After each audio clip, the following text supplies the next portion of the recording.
fucking losers over at Associated Press. Now I have the standing position here, and I'm here, sir. Will you give me permission to do tricks on it? Okay? Will you blast sweet ropes into my butthole, Mr. President? I'll freaking love you, dog. I don't even have a question. I'm here to just tell you that you're the great white hope. It's literally insane, okay? They're going to have fucking Asmongold in there being like, Mr. President, sir, will you make titties in video games larger? That's what we're doing. That's the next step. Mr. President, sir, Korean titties are dominating the American marketplace. Can we make sure that Western titties are also fappable in video games? In India to bring him to justice, but there are many other elements in the United States of America, particularly Khalistani separatists who've been working against Indian interests. How is the United States of America going to cooperate on that front with India? There have been allegations that have been leveled against India. Will you let India assassinate Khalistani separatists on U.S. soil, just like we did in Canada, sir? Well, I don't think India had a very good relationship with the Biden administration. They wouldn't sell them oil and gas, which is rather hard to believe because, it's a good thing to do. And a lot of things happened that weren't very appropriate, I thought, between India and the administration, the Biden administration. But as you said, we're giving a very violent man, it seems to me. I mean, I don't know that he's been convicted yet or will be, but let's assume he's a pretty violent person. We're giving him back to India immediately. And there are more to follow because we have quite a few requests. So we work with India on crime. And we want to make it good for India, and it's very important. So that kind of a relationship is very important to us. Okay? Go ahead, please. Go ahead. Thank you. Mr. President, you've repeatedly called India a big abuser of trade and said it is really difficult to do business in India because of tariffs. You announced reciprocal tariffs today. I am hoping you can speak about what kind of reciprocal tariffs India can expect. Are you willing to make any concessions? And how can India head off these tariffs? I also have one for the Prime Minister. Well, India's been, to us, just about the highest tariffed nation anywhere in the world. They've been very strong on tariffs, and I don't blame them necessarily, but it's a different way of doing business. It's very hard to sell into India because they have trade barriers, very strong tariffs. We are right now a reciprocal nation. We are going to, if it's India or if it's somebody else with low tariffs, we're going to have the same. We're going to have whatever India charges, we're charging them. Whatever another country charges, we're charging them. So it's called reciprocal, which I think is a very fair way. We didn't have that.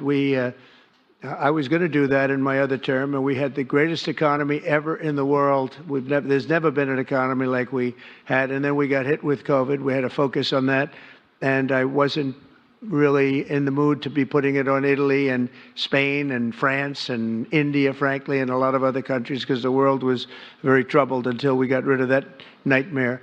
But we had the strongest economy anywhere in the world during that fairly long period of time during my first term, as you know, and we didn't do the tariffs. We would have done the reciprocal tariffs, but we decided, and I decided, I think on a human basis, on a humane basis, not to do them because of the fact that there was such suffering all over the world. The last thing we needed to talk about is trade problems.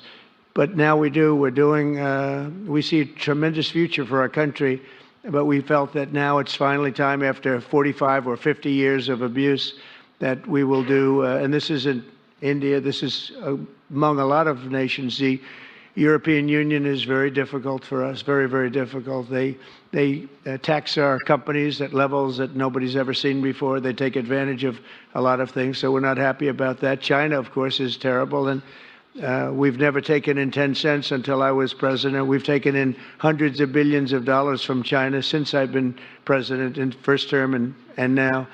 And we have to do that just as a mechanism of fairness. And that's what I've done. And so we are being reciprocal with India. Whatever India charges, we charge them. So frankly, it no longer matters to us that much what they charge, because whatever they charge, I had discussions with India and the first term about the fact that their tariffs were very high, and I was unable to get a concession. So we're just going to do it the easy way, and we're just going to say whatever you charge, we charge. And I think that's fair for the people of the United States, and I think it's actually fair for India. Okay. To make any concessions, sir? Are you willing to make any concessions, sir? Any concessions? So ahead, what? please. So what does that mean? Yeah, tariffs are the reason that Modi's there. Modi may ask the Trump admin to drop charges on Gautam Adani that the New York court has pressed. But I think, yes, tariffs first and foremost is the reason why he's meeting with Trump. Illegal immigration, and India has been cooperating on this issue. How does India see this issue in the larger context? Thank you. I don't think this is a question that is about India only, but even globally you can talk about this issue. And we are of the opinion that anybody who enters another country illegally, they have absolutely no... Cuck. He sent back undocumented immigrants of Indian descent in a military plane. And obviously, when you're a nationalist fascist, that's a major fucking L for you. And it apparently made the news in India. People were very mad. And now he has to fucking turn around and be like, no, it's great that he did it in handcuffs. My glorious leader. Are Cock! fully prepared to take them back to India. Yeah. However, it doesn't stop there. These are children of very ordinary families, and It's always funny how the left lured. get their news from TikTok moms. Lol, Trump for the win. There is no. You can't ban this guy. This guy's my favorite guy. Are you kidding me? Please never ban this guy. Are you joking? That's a right-wing hog that thinks it is the left that's getting their fucking news from TikTok moms. While simultaneously, if he's a right-winger, he thinks all news is fucking fake news. That's my new favorite guy. He thinks random shit on Twitter is real.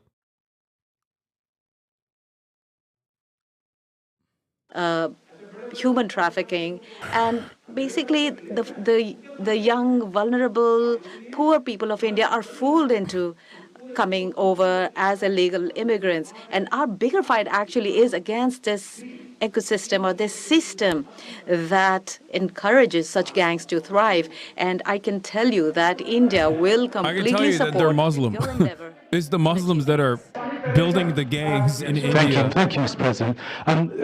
to ship Indian migrants. If I may, I wanted to ask you: did you discuss any possible business deals with Elon Musk during your meetings today, Mr. Prime Minister? And Mr. President, I wanted to ask you: today you spoke about hoping to have three-way talks with President Xi and President Putin. What would the you say fuck is he to wearing? European leaders and other allies who may be concerned that you're apparently more keen to speak to America's adversaries than to its allies? Thank you. Well, maybe I'll just go and first on this one. We had some talks, and we told the European Union, we told the NATO people, largely they overlap, you have to pay more money because it's unfair what we're doing. We're doing a tremendous amount more. We're probably $200 billion more going into Ukraine, using for Ukraine to fight. And Europe has not really carried its weight in terms of the money. It's not equitable. And we want to see a counterbalance. We want to have them put up more money. They have to do that. At the same time, we had a very good conversation with President Putin yesterday, and we also had a very good conversation. I did in both cases with President Zelensky, and I think we're going to be able to do something. I think we're going to be able to make a deal, and I hope so, because it's a horrible war. It's a very terrible, bloody war with 1.5 million soldiers at least already dead on the battlefield, lying all over the fields like nobody's ever seen anything like it certainly since the Second World War. And so I think we're going to be able to do something. We're working with President Zelensky and with President Putin. And my He wants to impression is tear that up I know Ukraine. that. Yeah, he's going to tear up Ukraine next. that I know that President Putin wants to make a deal. I wanted to know that before I began any detailed discussions. It's the most beautiful word in the language, in the English language. The conversation, also the meeting with Steve Witkoff in Moscow was a very successful one, and my phone call with him was a very successful one. Please.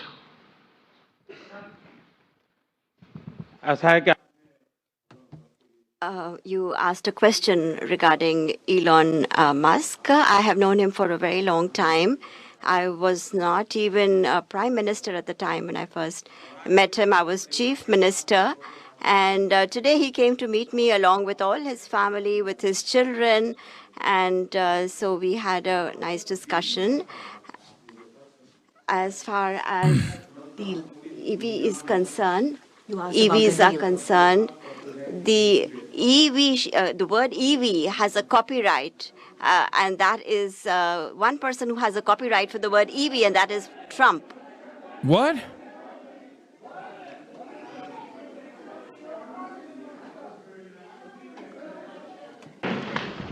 Thank you, Mr. President. Can I ask whether you discussed at all today the case of Gautam Adani, who's one of the wealthiest men in Asia and perceived as an ally of Prime Minister Modi? Prime Minister Modi, have you asked the president to take action on that case? Thank you. Arun was correct. Firstly, India is a democratic country, and our culture and our thought philosophy is Vasudhaiva Kutumbakam, which basically means that the entire world is a family. Every Indian is my own family member. And when it comes to such personal matters, leaders of two countries will not get together on that topic and discuss anything on an individual matter. Go ahead, please. Yeah, please. Sir, go ahead, please. Yes. He said it's just a little bit of bribes, okay? Why are you getting in the way? For you as well. But Mr. President, you have suggested, with regards to the Russia-Ukraine war, you've suggested several things that Ukraine should give up. The idea of NATO membership, territory that was seized back in 2014 by Russia. What should Russia give up? Russia has gotten themselves into something that I think they wish they didn't. If I were president, it would not have happened. Absolutely would not have happened. And it didn't happen for 4 years. If you look at what has taken place under President... The Adani case is that he got caught with hundreds of millions of dollars of bribes to basically dominate the solar energy sector. And it's one of those things that administrations do where they'll pull on certain... it's not because they want to... follow the law or whatever, but it's because they probably wanted to add a pressure point. Ukraine, and when you look at the mess that they're in, it's got to be ended and it's got to be stopped. Now, Russia's taken over a pretty big chunk of territory, and they also have said from day one, long before President Putin, they've said they cannot have Ukraine be in NATO. They said that very strongly. I actually think that that was the thing that caused the start of the war. And Biden said it, and Zelensky said it, and I think that was one of the reasons, one of the starts of the war. But from long before Putin, they said you cannot have Ukraine foreign policy going expert in any way into NATO. Thanks, man. And I start from that standpoint. I think everybody knew that. I'm sorry. I should have said that the American government and district attorneys actually do care about the letter of the law, and certainly will prosecute, especially foreign criminals, because they care about the law and not because they want to apply pressure that I am admitting I don't know what their true purpose was. When they're prosecuting the second wealthiest person in India. I know this from my own personal experience with how the American government operates against Turkey regularly. But I will say, as far as NATO is concerned, from many years before President Putin, I will tell you that I've heard that Russia would never accept that. And I think Ukraine knew that, because Ukraine wasn't in and never requested to be in until more recently. So that's the way it is, and I think that's the way it's going to have to be. Go ahead, please. All right, go ahead, please, with the tie. With the tie, yeah. Mr. President, Yes, go ahead, please. this is Saurabh Shukla from News Mobile. Mr. President, you spoke about Prime Minister Modi as a tough negotiator. Who was a tougher negotiator today, and who has a better negotiating I'm tactic sorry. when it comes Okay, to... dude. The Indian journalists allowed into the room are hand selected by Modi's team, I think. It is insane. The questions coming from the white journalists, the Western journalists are also insane, but there is an additional level of glaze coming from the Indian journalists. How do you see One of them didn't even ask a question. They just said, "You are the king of EV." What the fuck is going on in this room, man? Ukraine and Russia conflict? Well, I think we're going to have a very good relationship with China. I got along with President Xi very well until COVID. That was a bridge too far. But until then, I got along with President Xi very, very well. We were. That's because Modi has very never held a close press as conference. leaders Yeah, go. well, he still is not holding a press conference. You cannot consider this a fucking press conference. This is crazy. The CNN cut away from Speaking it. at the White House answering reporters' questions right now, the Prime Minister. Would you have it different, like if you were president? Yeah, I mean, you're supposed to have it different, okay? What do you mean? That's crazy. At least to create like the aesthetics of discourse. It's A very ridiculous. strong nuclear power. He's not very close to Russia or the United States right now, but he will be soon. I mean, he'll catch up over the period of 4 or 5 years. Didn't they Modi say. have an interview where they asked Mr. President, do you have But any close it would be a friends? great Or thing no, if it we was could, what on did a you eat for military lunch? basis. We're going to spend this year let's say $915 billion on military. Russia, without the war, was spending close to 100, but with the war, I can't tell you what they're spending, but they're spending a lot. And China is spending $400 and $450 billion. We're over $900 billion. And I said, you know, it doesn't really make sense, does it? We're spending the money against each other, and we could spend that money for better purpose if we got along. And I'll tell you, I think that something like that will happen. First, when I left, as you know, 4 years ago, we didn't have Israel and the Middle East. We didn't have October 7th, disaster, the disaster. Nothing was happening. Mr. Modi, Iran sir, was do you not like mangoes? going to do anything because Iran did not have much money at that point. Trump They were probably broke. looks at that and is like, damn, Modi runs a tight ass ship, dude. I love that. I need more Breitbart journalists in this fucking room to ask me if I eat mangoes too. Happened. But now I come back and I have the whole world is on fire, so I have to put out the fires. But after I put out the fires, I'm going to meet with China and I'm going to meet with Russia, and we're going to see if we can de-escalate, if we can bring it down military, especially as it pertains to nuclear. Please.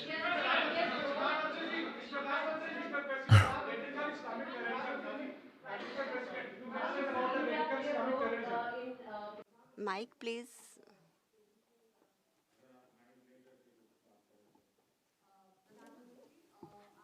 Prime Minister, how do you see India's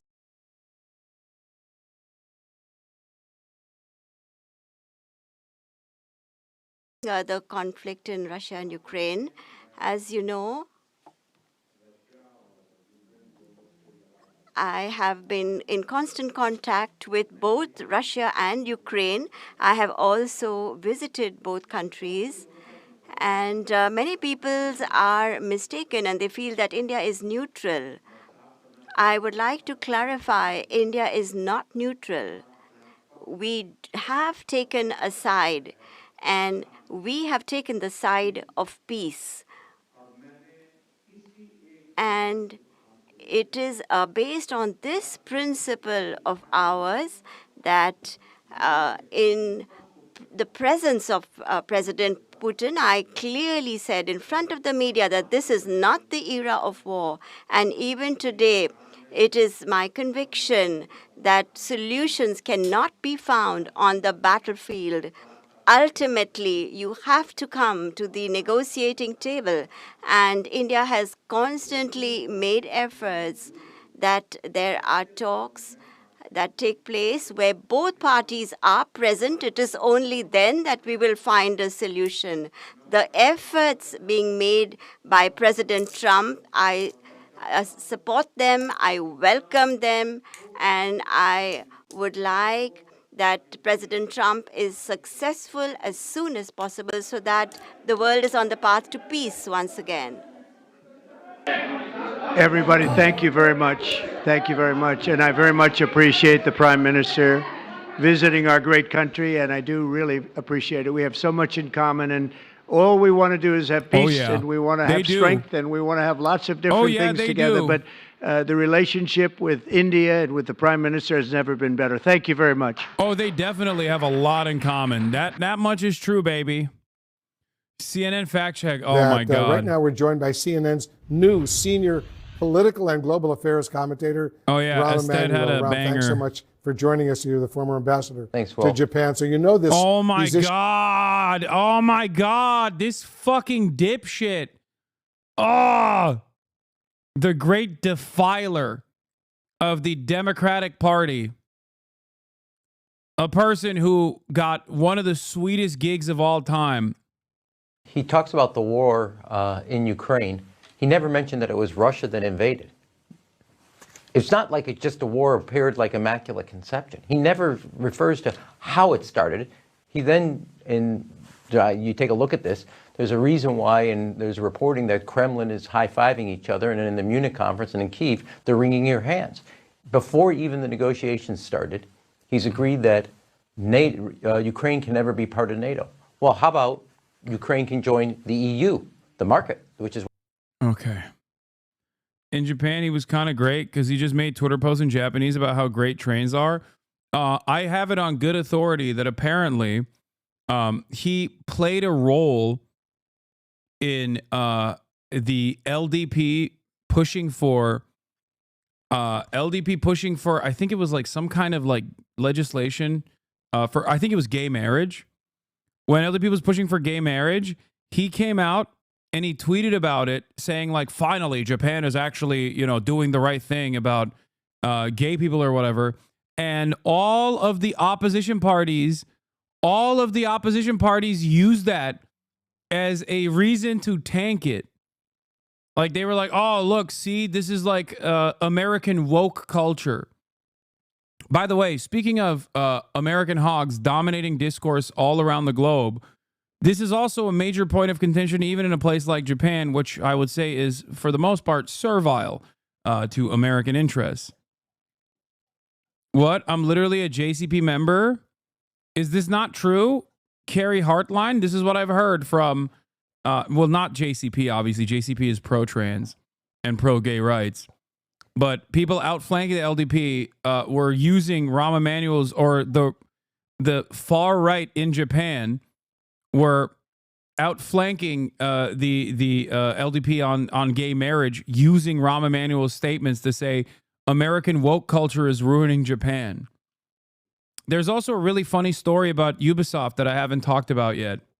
Remember the original reception to Ubisoft? The new Ubisoft Assassin's Creed game coming out that's going to be finally featured in Japan, and the main character being a very famous black figure, Yasuke. So initially, it was received as a positive thing in Japan, except after all of our hogs basically destroyed the brains of the Japanese hogs that were already brain destroyed. Sorry, I'm drunk in the morning. Of course you are. You're in fucking Japan. Everybody in Japan is drunk all the goddamn time, no matter what point of the day it is. But anyway, so this is yet another testament to how, like, even the likes of Asmongold, for example, can corrupt the minds of the Japanese right wing. They have their own version of far-right hogs in Japan.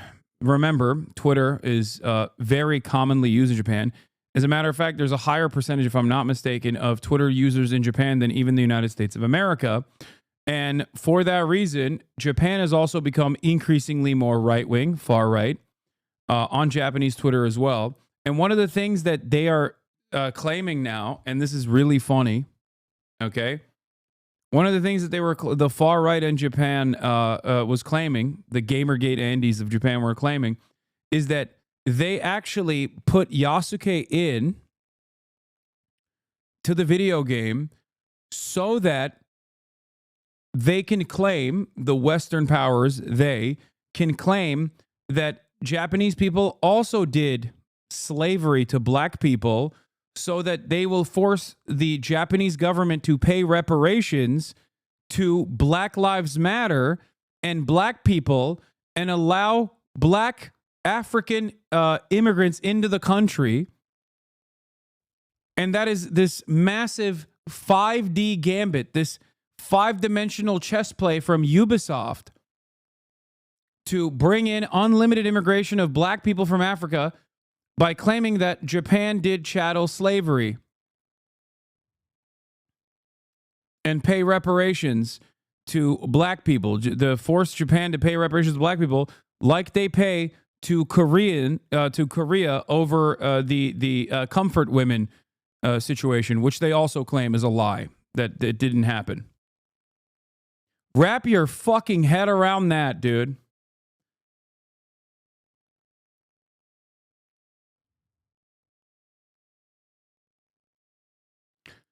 Imagine being so goddamn captive to American brain rot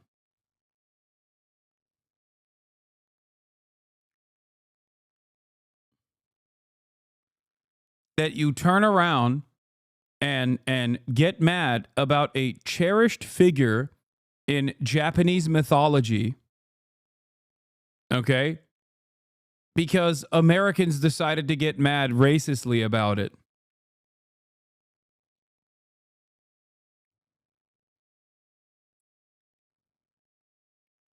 You also deny the pleasure squads in North Korea? What? What are you talking about, dude? What? Or Japanese history, sorry, not even mythology, but you don't know what you're talking about? I don't know what I'm talking about. Okay. If you say so, chatter.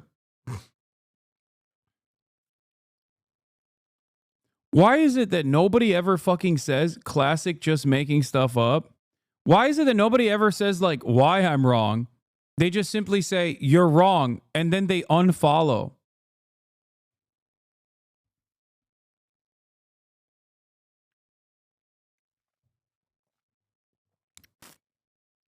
Oh, I saw parts of this. Look up misinformation about black man moving to Japan and marry Japanese women.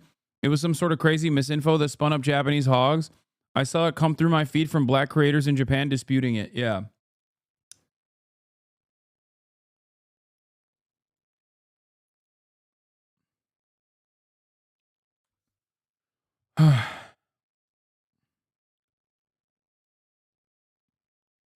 Even the issue of like transphobia being a problem is like the Japanese right getting their notes from our hogs.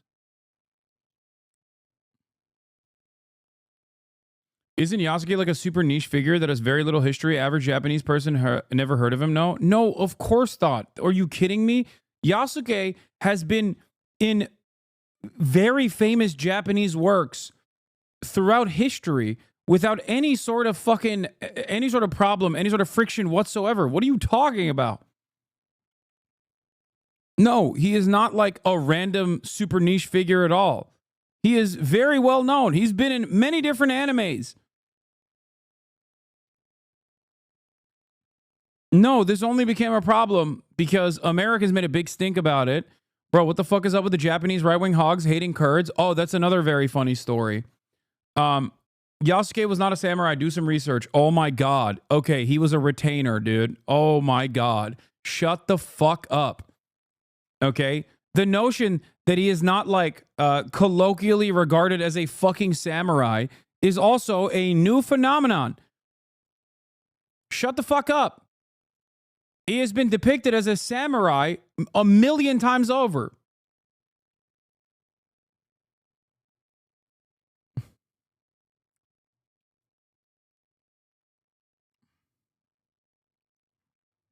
Anyway, aside from that silliness, there was another thing. Oh, you asked me about why they hate the Kurds. So Japan and Turkey have had very positive relationships for quite some time.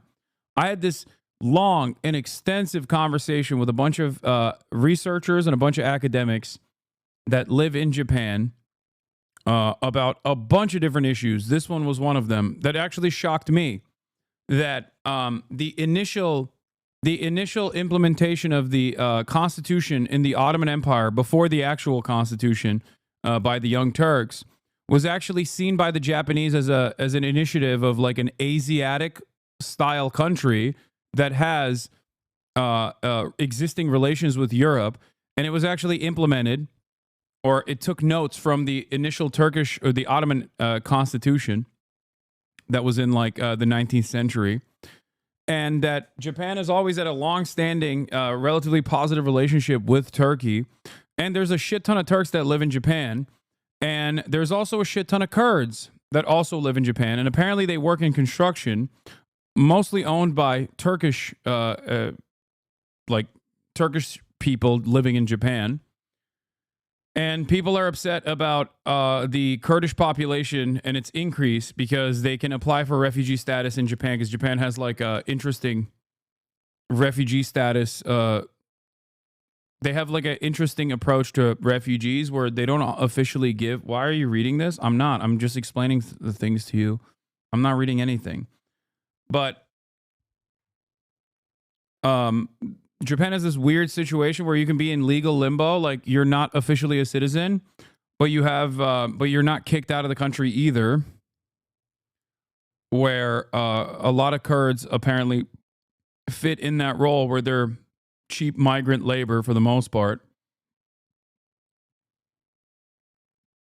and this has been very frustrating for Japanese xenophobes.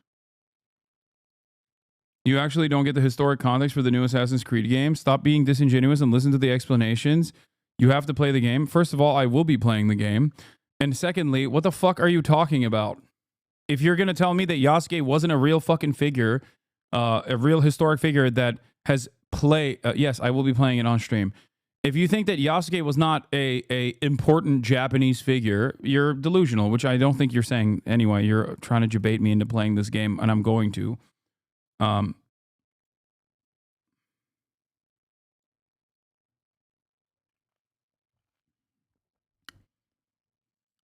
Yes, when the game comes out, I will be playing Assassin's Creed.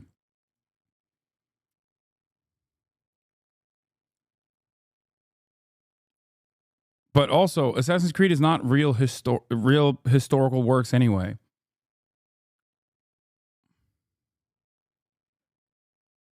Anyway, but yeah, people are very anti-Kurdish in Japan. They think Kurds are coming to, steal their jobs, which is kind of funny.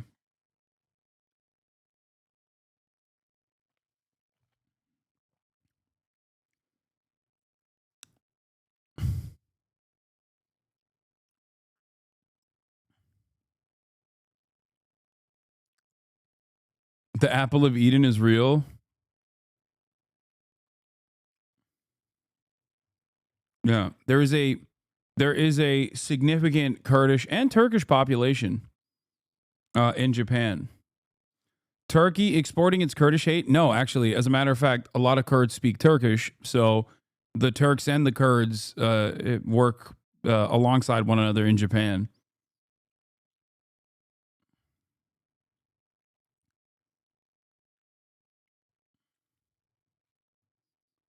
That's why there's so many fucking doner shops in Japan. I frequented one of them, if you remember, and made Miskif eat doner, even though it was very good doner.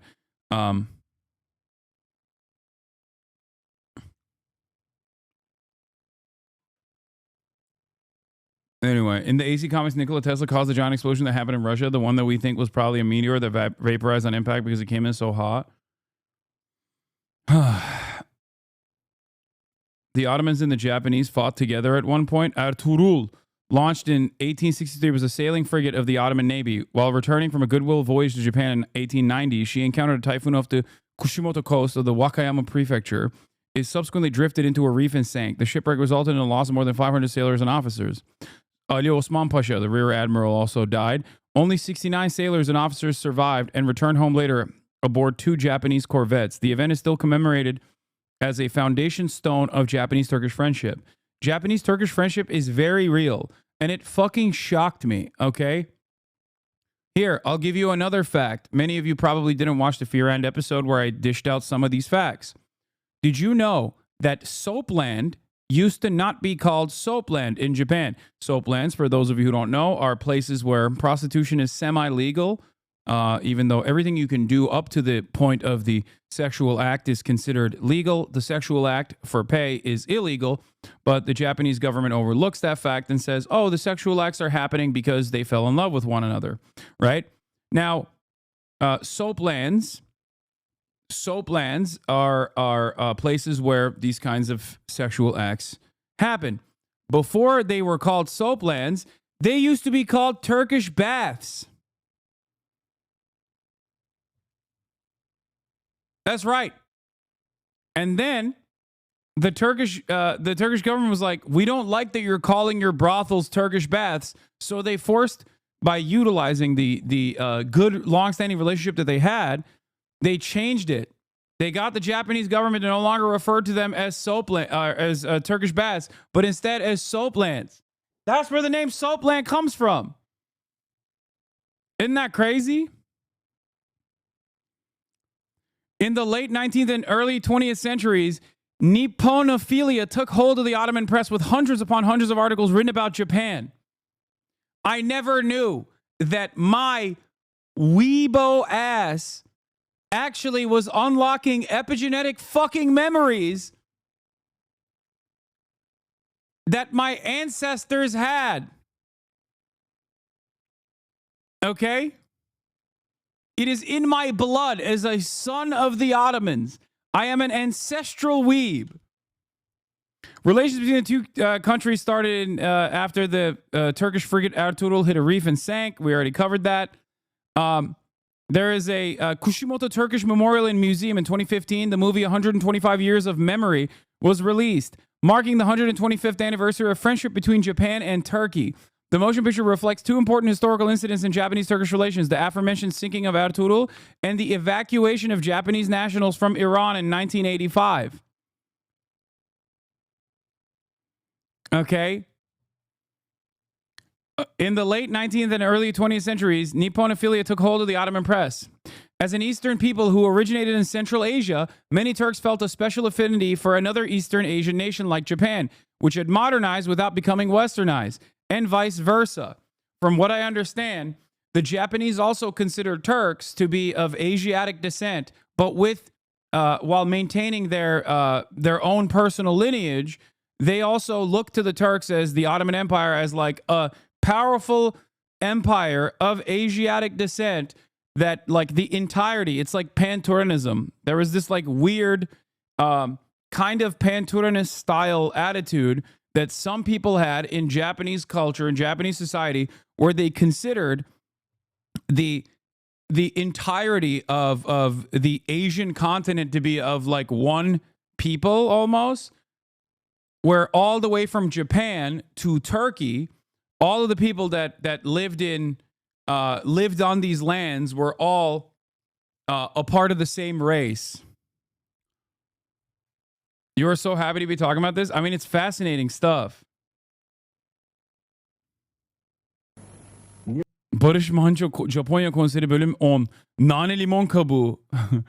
Anyway, further adding to the mutual attraction between the Turks and the Japanese was their shared enmity towards Russia, the arch enemy of the Ottomans for centuries, and the new arch enemy of Japan, already starting to promote the ideology of Pan-Asianism. There it is. The Japanese began to court the Sublime Porte, the central government of the Ottoman Empire. The Meiji Emperor sent princes to the House of Yamato to visit the Sultan Caliph Abdülhamit. Abdülhamit'i savundun. Bearing gifts and proposals for treaties and generating much excitement in the Ottoman press. Abdülhamit II admired Japan to a certain extent, but was fearful of the popular rumors of the Meiji Emperor would convert to Islam and proclaim himself to be the Caliph, the original Caliph, thereby displacing the Sultan Caliph as the object of veneration from all the world's Sunni Muslims. The Committee of Union and Progress greatly admired Japan, which they took as their model. The fact that an Asian nation like Japan had defeated Russia in 1905 and the traditional enemy of the Ottoman Empire was very inspiring to the Unionists, and the Unionist newspapers all portrayed Japan's victory as a triumph not only over Russia, but also over Western values. But it was also reciprocated on the Japanese front as well. Okay? Turks admired the Japanese, and the Japanese admired the Turks. For the same reasons, where they saw them as united as one people, this like pan-Asianist culture and ethnicity that had dominated over empires such as the Russian one or even the West in general.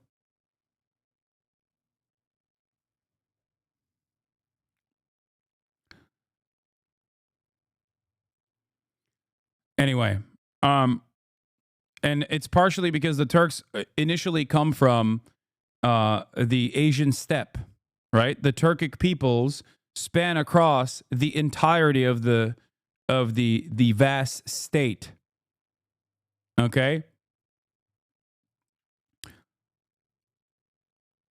The Turks originated as a people living in the north of the Great Wall of China, with the first mention of the Turks in history occurring in a letter written to the Chinese Emperor Wen in 585 AD.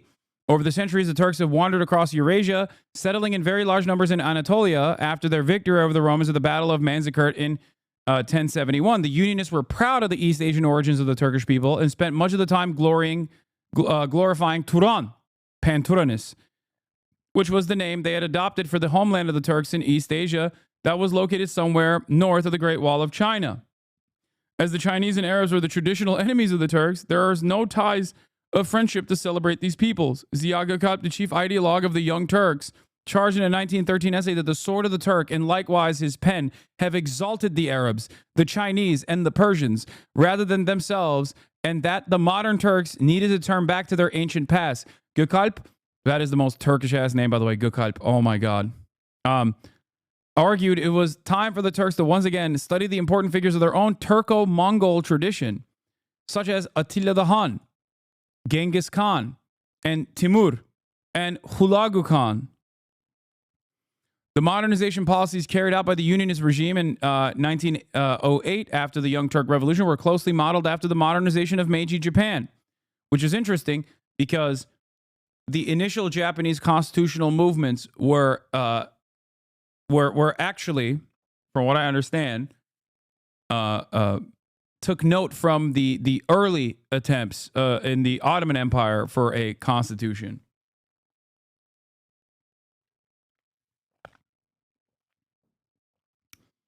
Why are you so fascinated by this fascist drivel? What? How could I not be fascinated by like weird ass parts of Turkish history? Like, what do you mean? Also, I'm making light of the silliness in terms of like Pan-Turanist attitudes, but it's still historically relevant.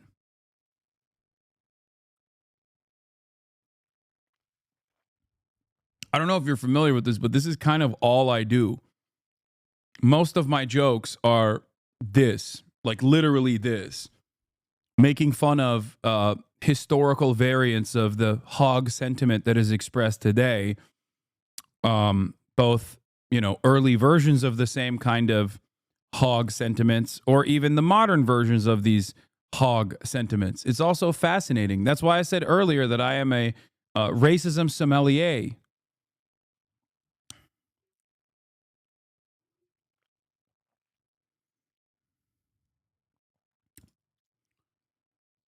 Anyway, but that's the fun stuff. Following the founding of the Republic of Turkey, diplomatic relations were established in 1924 and the first embassies opened in 1925. The first Japanese ambassador to Turkey was Sadatsushi Ushida, who later in 1926 proposed and established a Japan-Turkey Society, a non-profit organization aiming mutual exchange between Turkey and Japan. During the 1930s, Japan engaged in a secret attempt to create an Islamic state in Central Asia with Japanese backing, with the Ottoman Crown Prince Shahzadeh Mehmet Abdülkerim as his sultan in the Kumul region. The plot failed to materialize. Now, this is the other thing that the Japanese imperialists did with regular frequency. I've talked about one version of this, which was operating under the notion that Jewish people were special money people, magical money people. They wanted to take all of the Jews and basically build Israel, but in Manchuria. Like, because they had a bunch of colonies at this point. And what does a colonial superpower do? What does a colonial regional power do? They establish non-ethnic subgroups within an area that they are seeking to dominate, because those ethnic groups will obviously be servile to the interests of the colonial superpower. One example of this is what England did with the implementation of Zionism and with, by sending Jewish people to Israel, what is now known as Israel, which was British Mandate Palestine at the time. So they kind of just got there before the Japanese could ever implement it. Anyway.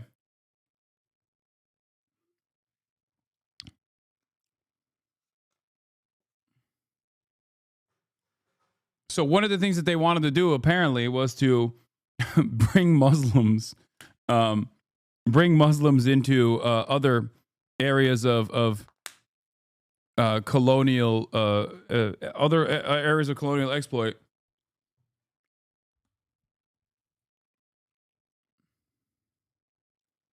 What is this?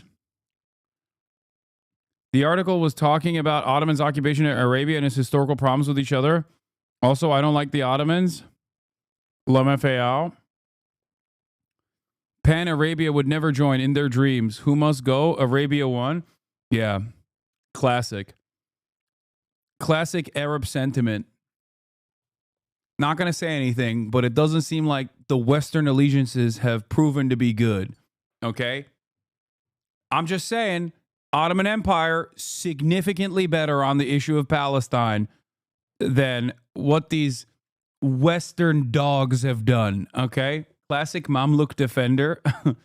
That's all I'm saying. I'm not holding on to old gripes like many Turks do to this day, by the way. Okay? Many Turks still think that they were they were betrayed by the Arab dogs. They literally fucking hate Arabs, partially for that reason. They're like, how dare you? How dare you go and work with the British, you fucking piece of shit? Is the attitude. I don't really give a shit. I understand why, Arab nationalism chose to do that. It does, however, feel like it was not the best gamble.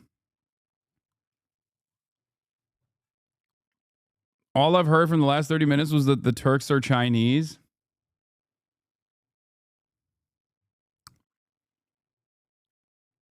Since when have Western relations been bad for Arabs? I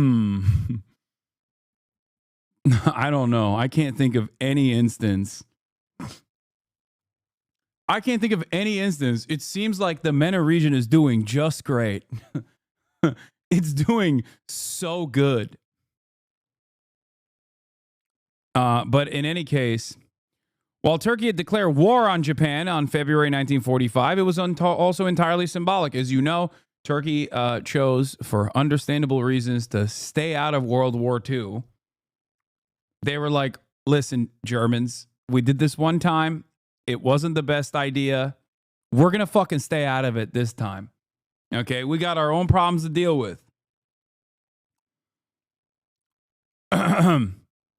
So they were in allegiance with the Allied forces, declaring symbolic war against Japan. So in 1985, the almost century-old gesture of kindness was reciprocated during the Iran-Iraq War as hostilities escalated to an extent that all aircraft were threatened with being shot down. Turkey sent an aircraft to rescue the 215 Japanese nationals who were living in Tehran at the time. Turkish government issued a statement. We have not forgotten the rescue of the sailors of the Ertuğrul. Thus, once we heard there were Japanese citizens in need of help, We went to their rescue. 2010 marked the 120th anniversary of the Turco-Japanese relations, with over 186 events held throughout Turkey during the year. In this year, Turkey held the Japan Year 2010 in Turkey. On July 10th, 2010, Prince Tomohito of Mikasa, cousin of the emperor, attended the opening ceremony of the Kaman Kalehuyuk Archaeological Museum. The museum was built with funding from Japan. The prince has often engaged himself actively to promote Japanese-Turkish relations. Moreover, in the wake of the Great East Japan earthquake in March 2011 and the earthquakes in Turkey in the eastern part in October and November 2011, respectively, both countries provided each other with support, which strengthened their relations between the two nations.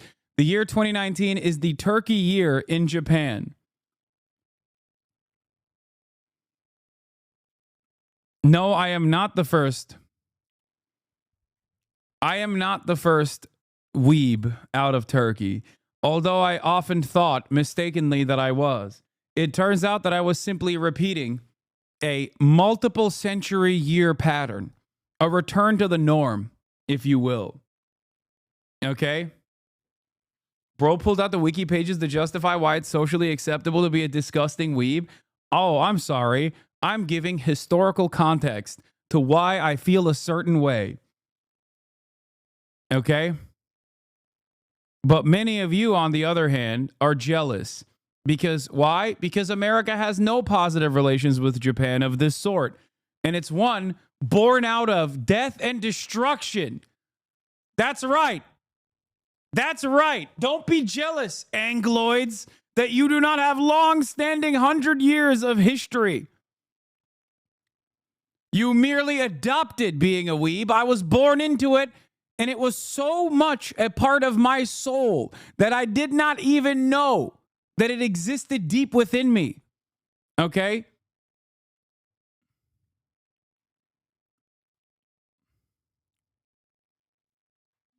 We of the Chinese Haas head delegation find your warmth and proximity to Japan, given our people's shared historic overlap, alarming. Okay, fair. I can't be too much of a weeb because I also am a Sinobu as well.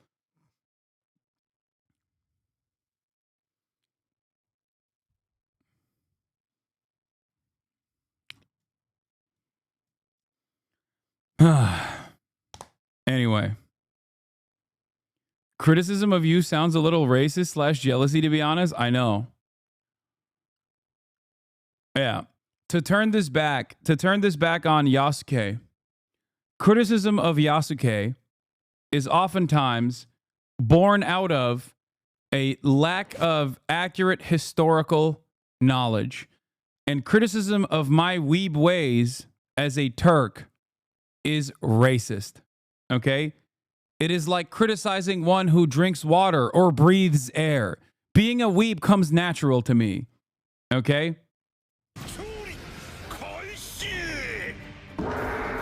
Turkish doner kebab and Japanese anime? Kebab da!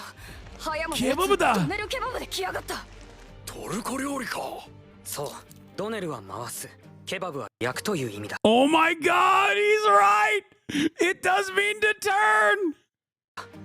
回転させながらじんわりと火を入れることで脂身やスパイスの旨味が溶け合うように焼き上がっていく。香ばしい油の匂い。超うまそう。おー、すごい。かっこいい。ドネルケバブ。Anyway, have you not seen Food Wars? No. Don't show this to Panturinus. It will destroy the Turkish-Japanese relationship. I mean, yeah. I know this is also a dark chapter in the Turanist Japanese relations. Okay, but guess what? You know who actually said, "You are brothers, you must not fight"? God. That's right. What happened? What happened in the Mongol invasions of Japan? Famously, what happened? Typhoons, that's what. Twice. Not once, but twice. Because God said, you are brothers. You must not fight one another. I will punish you. Divine intervention.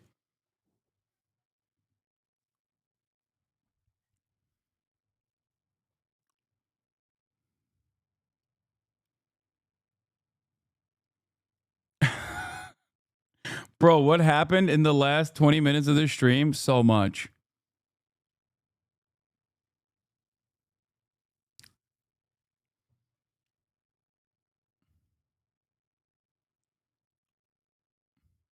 The Mongols eventually took over Japan, but it was mostly through sumo wrestling. Can we move on to a different topic? This must be hard for the Greek viewers. Yeah, hard because they're jealous because they don't have any fucking similar relations with the Japanese. God told the great Khan to put down the sword and pick up the donar knife.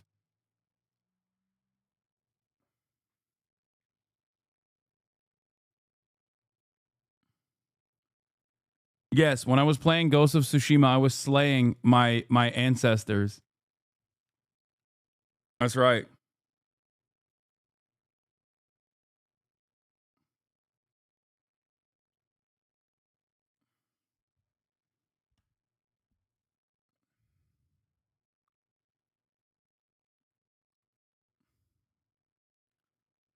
What? Japanese guy visits Istanbul for the first time?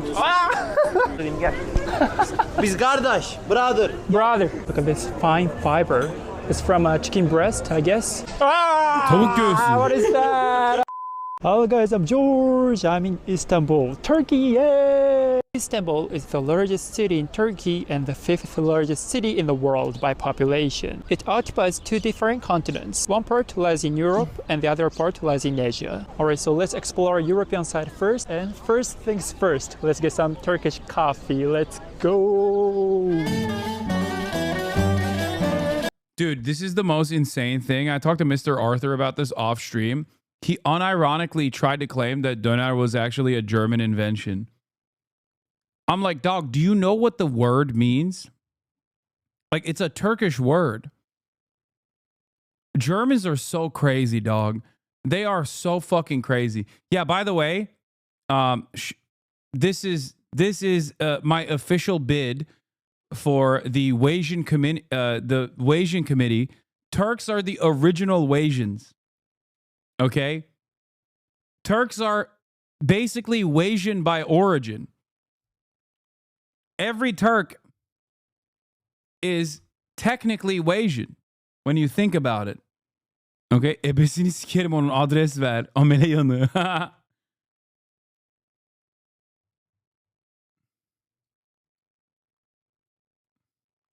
What is this Ottoman apologia and Japanese simping here? Well, at least Enver Pasha and Tojo would be happy. I guess fuck Dev Shirme as well. Buy and go eat some börek and baklava. Okay, but like, why did you end that with a positive note? What a fate.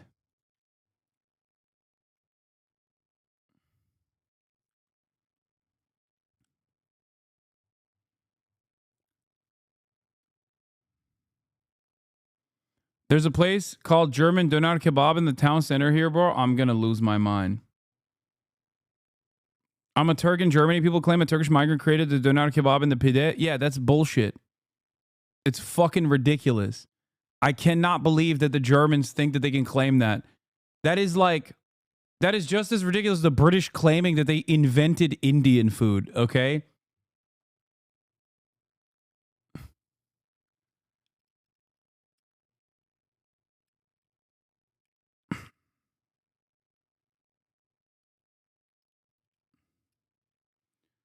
It's so funny because I looked at the historic origin of the word donar and like what was considered donar, and it spans, and I kid you not, it was more than 1,000 years ago. Okay? Like the first mention of donar is from like 1014 or something. Okay? That's how insane it is. The motherfuckers are like, we invented that, actually.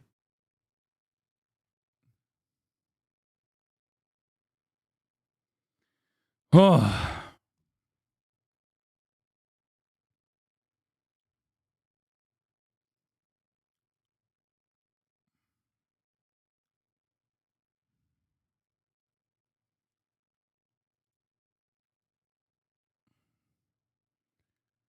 The modern sandwich variant of doner kebab originated was popularized. This is a lie, okay? This was recognized by the Berlin-based Association of Turkish doner manufacturers in Europe, using the Alamancı to continue this heinous lie. Okay? But yeah, the earlier method is like this, jaw kebabı. The earliest known photo of doner by James Robertson in 1855. Okay?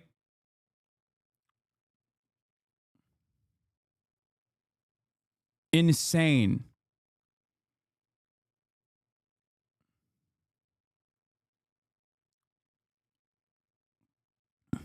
Where is the first ever mention of doner as like a slab of meat? I think is in like 1014 or something.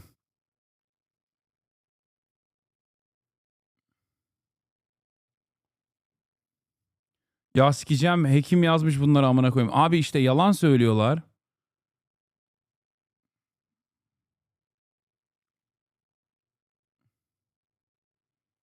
There's going to be a 2-hour video on you spreading kebab misinformation. Dude, are you kidding me? How does this photo not lead you to believe perhaps that Germans didn't fucking invent doner? This is like one of the earliest photos in general. And it happened to be a photo of doner.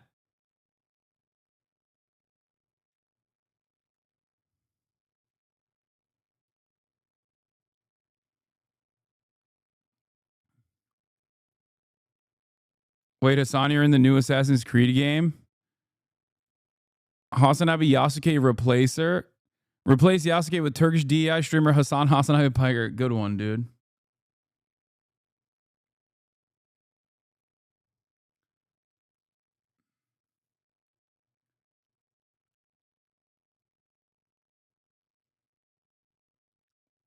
Actually, it only goes as far back as the 17th century. No, it goes back to the 11th century. You're wrong. Where is it? I looked it up. The first depictions are found in 2 miniature paintings by an Istanbul artist dating from 1616 to 1620. But even before then, I think in like the earliest mention of doner is from like 1014 or something.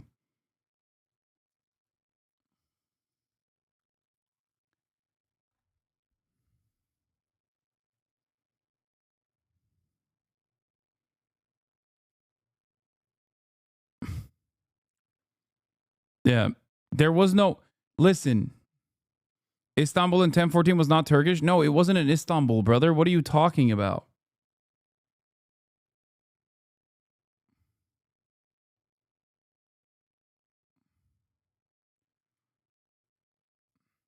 Doner in its like modern formation is literally older than the nation state of Germany, obviously.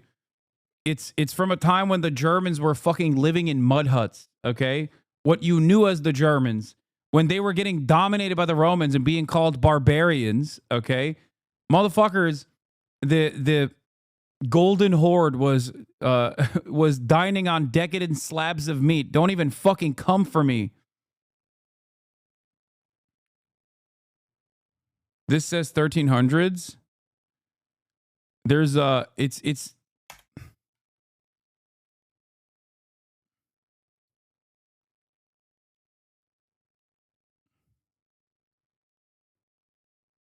I don't know why it's not working.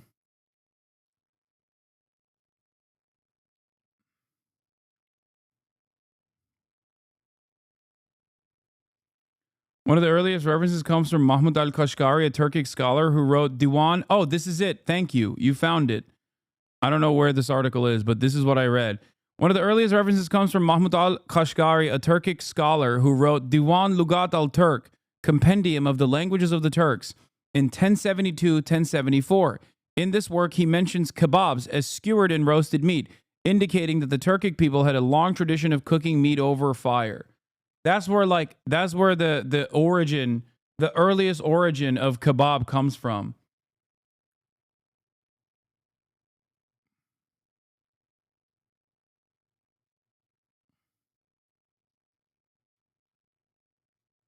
Yeah, but the vertical split came later. Yes, the vertical split came later. The initial Turkic, not Turkish. Okay, dude, come on.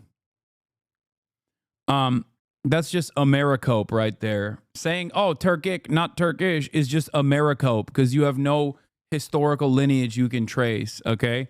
Because it's a fucking new country. But yeah. It's jaw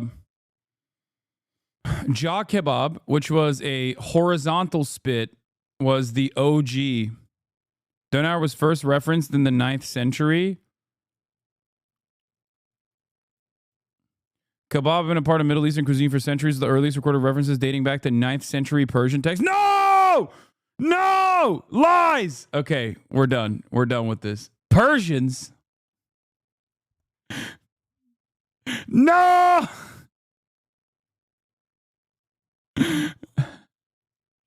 Cut it out. Cut it out. We're done. We're done. We're done with this. We're done with this segment. We've learned too much. We've gone too far. Delete the VOD. Delete the VOD. Zoroaster sends his regards. The first photograph was taken only 22 years before the photograph of the donar.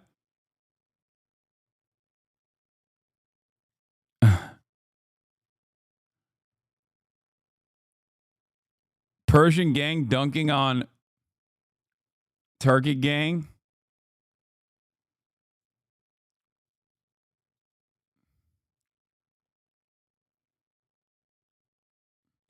Yeah, Germans say that the donar is made with the specific bread, salad, etc. was first made in Germany, but the kebab and bread and sauce was invented only in the 1970s. Is insane. So that's bullshit. Yeah, it's fucking bullshit. It's just Germans. It's, you know what it is? It's no different than the way that these guys operate, okay? You know who else did that in Germany? A little known guy named Adolf Hitler, who felt embarrassed about the lack of German mythology, so he sought out different alternative mythologies, looking at runes and trying to investigate and unearth ancient relics to tie it back to like German culture and German mythos, okay? That's just Germans being German. We didn't have to go there. Classic, okay? Classic. That's it.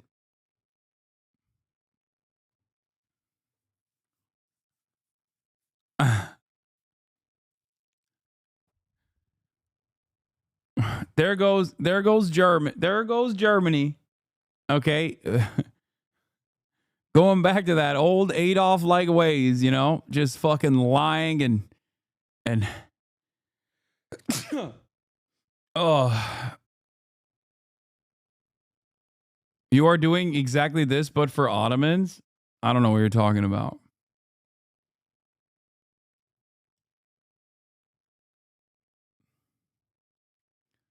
All right.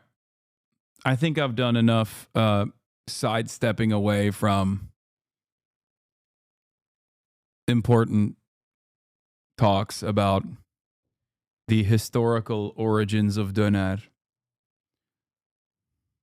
Germans are just jealous of the English because they got chicken tikka masala. Not a good look, Germany.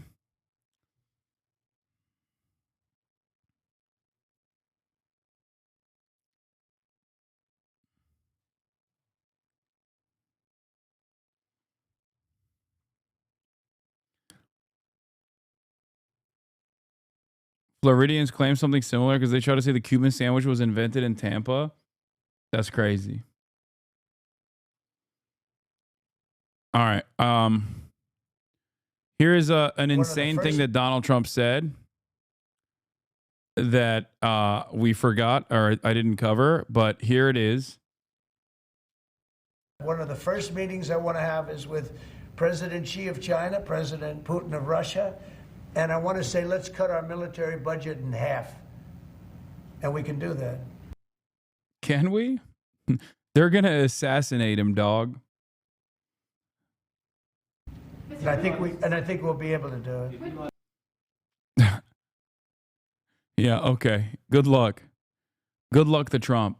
Here was a stat. Unsurprising that the online Dems have landed on there's nothing we could have done because the voters are stupid as their 2024 explanation, as is the same level of condescension they brought to the electorate concerns over inflation, immigration, and Biden's age throughout the last term. Looking forward to 2028 already, where truly only one thing is certain. The massive distance between these voices and the base of their party will again be exposed. They whiffed the 2020 primary and the Biden reelect. Three-peat incoming. Yeah. I saw an article talking about how turns out the inflation concerns were overinflated was a lie, and that there was valid reason for the working class to feel the negative impacts of inflation the other day. Cool stuff.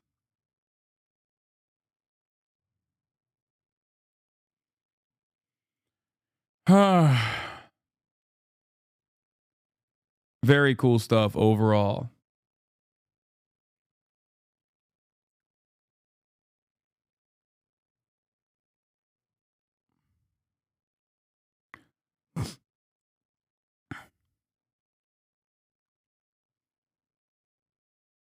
Yeah, this is the Politico article. Voters were right about the economy. The data was wrong.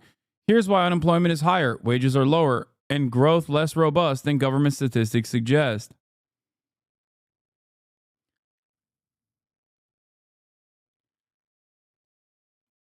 Not a surprise to anyone who was paying attention, and in my case, writing about it in 2021 and 2022. I think a lot of liberal econ discourse reaction is driven by fundamental snobbery and paternalism about the working class. I don't believe those who went into this past election taking pride in the unemployment numbers understood that the near record low unemployment figures, the figure was a mere 4.2% in November, counted as homeless people doing occasional work as employed. But the implications are powerful. If you filter the statistic to include as unemployed people who can't find anything but part-time work, or who make a poverty wage, roughly $25,000, the percentage is actually 23.7%. In other words, nearly one of every four workers is functionally unemployed in America today. Hardly something to celebrate. You know what a real good solution to this is, by the way? You know what a real good solution to this is? Gutting the remaining middle class jobs offered by the federal government. So wonderful stuff from Donald Trump there, okay? Super sick. You should absolutely ignore any analysis from someone who argues the unemployment rate is actually 8x higher if you include millions of people who are not employed. This is a Fox Business level analysis. Energy bill increased by $100 for Alabamians because of Trump's EO. They received a letter informing them. Donald Trump promised that as president, he would drastically lower Americans' energy bills, but hundreds of Alabama residents are receiving a $100 surcharge on their energy bills as a direct result of Trump actions in the White House. Wait, is this real?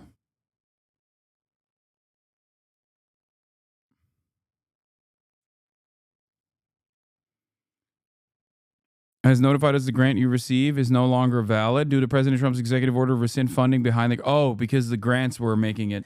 The grants were keeping it affordable.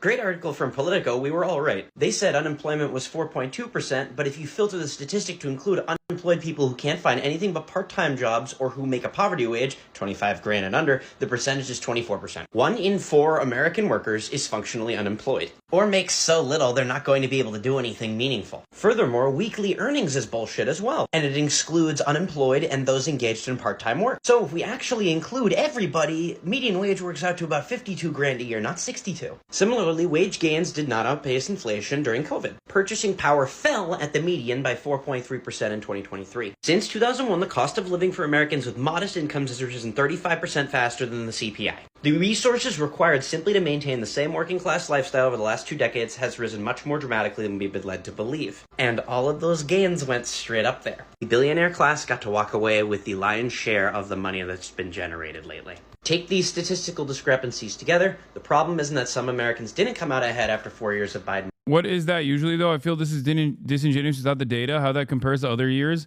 Yeah, except other years, people weren't feeling so hot about the overall circumstances either. That's my point. This is why I kept repeating to the people who kept saying, well, you don't understand, you fool, you simpleton, that the economy is actually on the up and up. That people were angry and resentful in fucking 2016. That's why they voted for Trump the first time. But for some reason, because of COVID, we turned around and decided, oh, the COVID recovery is here, as though it just like reset people's minds or something. It didn't. Especially paired up with the K-shaped recovery from COVID, it only accelerated the demise of the working poor. Also, the article is actually about the last 20 years.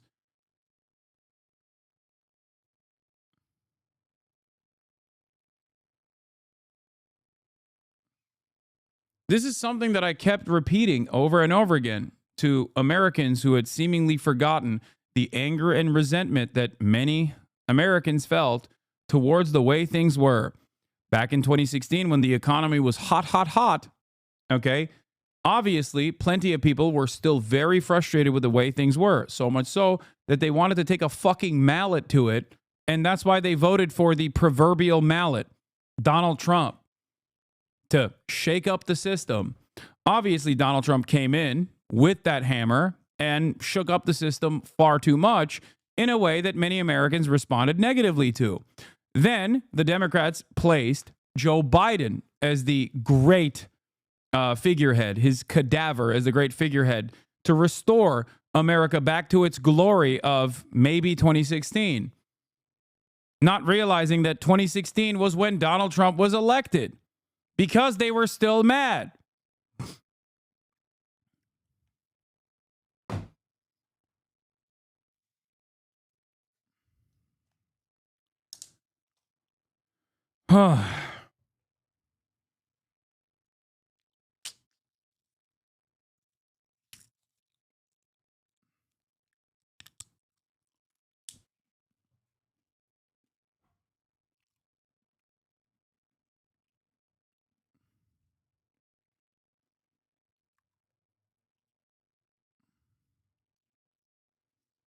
Anyway, Democrats predictably are going back to their old ways and thinking to themselves, the chart is the big gotcha. All the pedants are replying with, look, their own data shows that things are actually okay.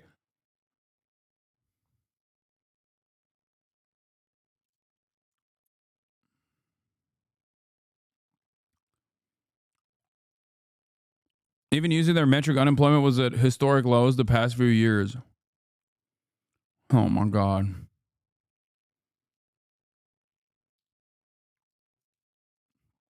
That's an insane thing to state.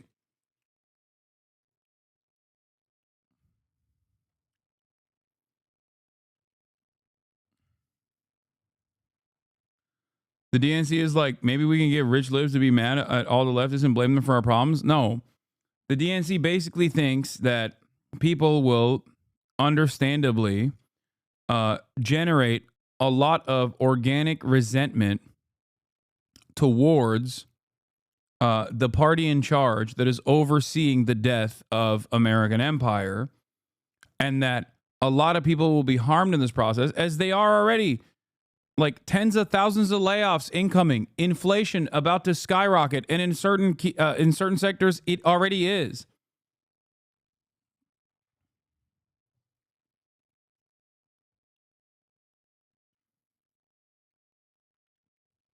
So clearly, when that is the regular order of business, yeah, I love that. No, actually, 25% unemployment is good if it's lower than 26% argument. Yeah.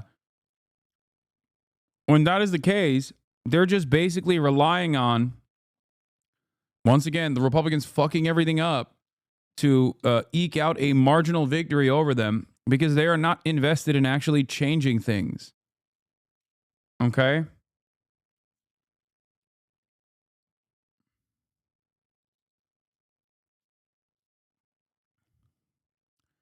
Yes, if you redefine unemployment to include groups with employment and the unemployment rate gets much higher. Nonetheless, even this fake measure neatly tracks traditional unemployment. Yeah, this is what Will Stancil is still going on and still claiming is like the case. It's funny because Will Stancil style individuals will then turn around and make fun of Republicans when they demonstrate their clear idiocy. Okay? Instead of looking at this and going, okay, there is a tremendous level of Americans that are either completely unemployed or technically part of the employed workforce that are making less than poverty wages, or simply have part-time employment that is not a living wage at all. That is a fucking quarter of the entire workforce. This is major trouble. Okay? Instead of looking at that and thinking this is terrifying and we have to fix this instantly, you look at that and go, you fool, you simpleton. It's actually lower than it's ever been. It's great. Not recognizing why there's so much resentment and frustration amongst the working class in this country.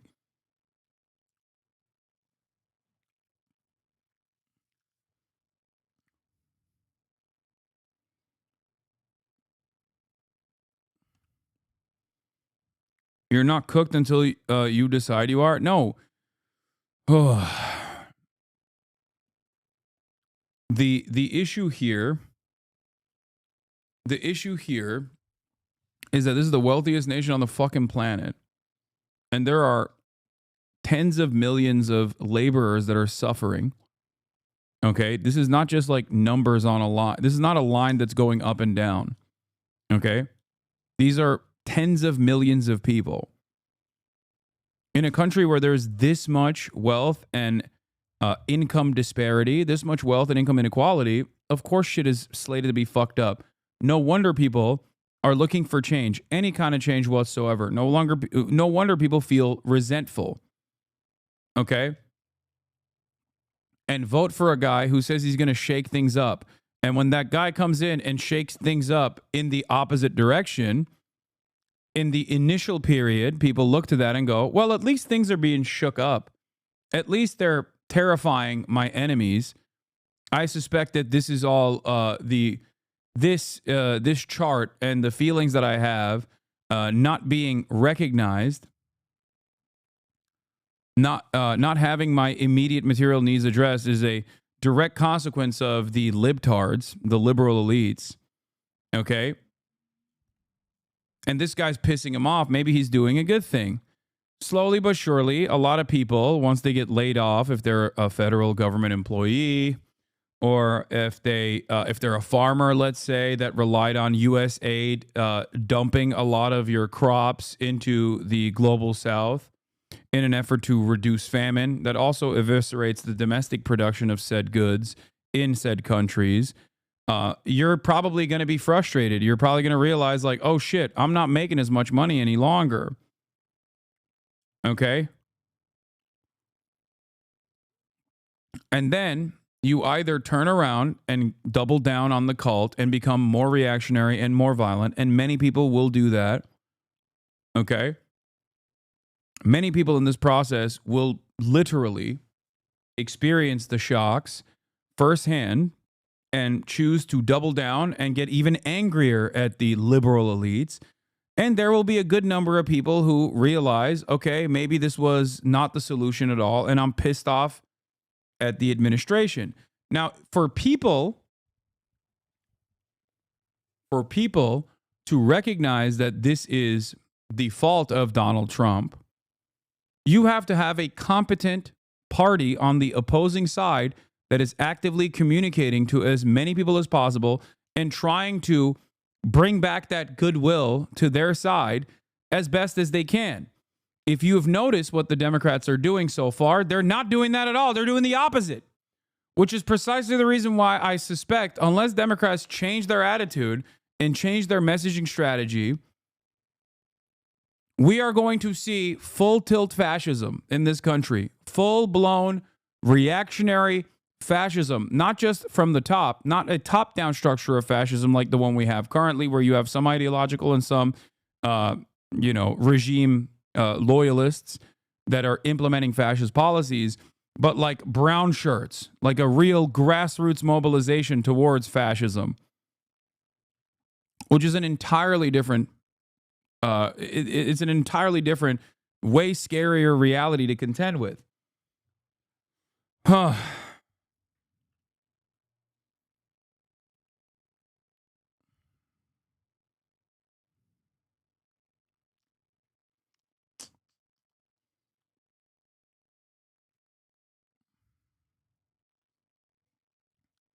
That's where we're at right now.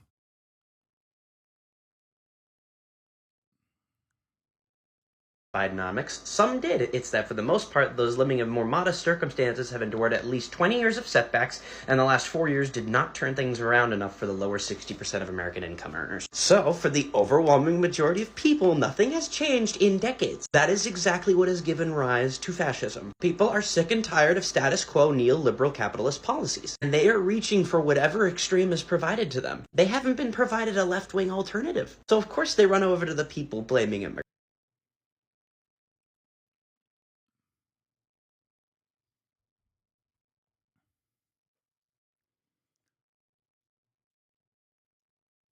Anyway, there's a local media company that does Volksgemeinschaft style cocksucking of Trump and create a town square specifically to fight dissenters. This is in California.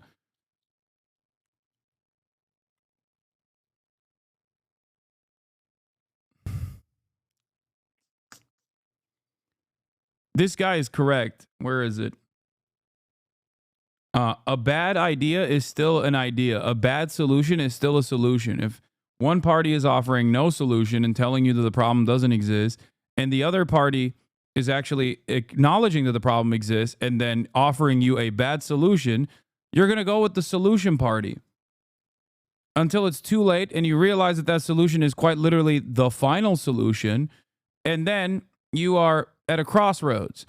You will either recognize that that bad solution was wrong and you change trajectory and you look to fight against both of the parties, or you double down. I think if there is no one steering people in the right direction, many people will just simply double down, especially considering how much disinformation runs amok in social media and how little confidence remains in mainstream outlets in general and how little good journalism is coming out of mainstream outlets already. That's where we're at. And it's a very dangerous predicament.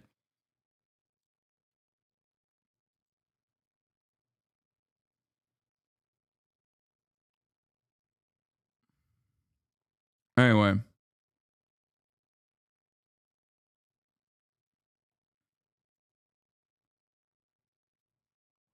You couldn't ask for a clearer picture of the fundamental crossroads in the aftermath of Democrats' loss to Trump. Leader Hakeem Jeffries meeting with 150 plus. Yeah, I mean, I covered this already.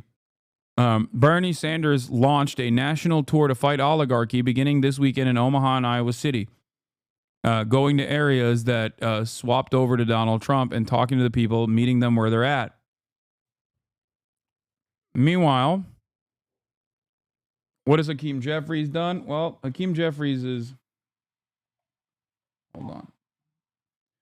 Hakeem Jeffries has been spending all of his time sucking up the Silicon Valley oligarchs and telling them, don't worry, we will give you the unlimited amount of power that the Republicans have offered. Please do not change your support over there. Anyway, here's inflation rising.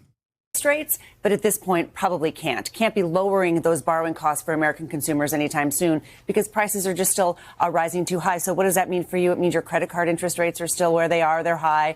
Auto loans are still higher than you've known over the past few years. And you've got mortgage rates still about 7.1%. Those are probably not going down anytime soon. We know the egg prices story, Sure. that the avian flu, that is jacking up these prices. But other prices are rising as well. And that's after a period of decline in the Federal Reserve. It said, OK, maybe we can cut some interest rates. It thought it was like landing the plane of lowering inflation while not crashing the economy. So why Why are we going the wrong direction again? Well, now you have a new element, and that is the policies of the new president, and those are tariffs. Tariffs will add to costs for American consumers and for American businesses, and there's a lot of uncertainty right now about how that's going to look. You've got reciprocal tariffs. The president says he's going to announce today. You've got 10% tariffs on Chinese goods. That's a 10% tax at the border that is already starting to filter through to companies who import goods in the U.S. and to retailers and consumers. And you've got threats of tariffs as well. So trying to figure out exactly what the cost situation scenario is going to be in the months ahead as you look at the new policies from this administration. The White House has said that they're going to unleash energy, and that's going to lower prices for everyone. But we still do have gas prices, energy prices, fuel oil prices. Those have been ticking up lately. The president has also threatened a 10% tariff on imported Canadian oil. That, of course, could add to the prices that drivers pay, especially in the Midwest, if that happens. Again, the tariff scenario is sort of hanging over everything here.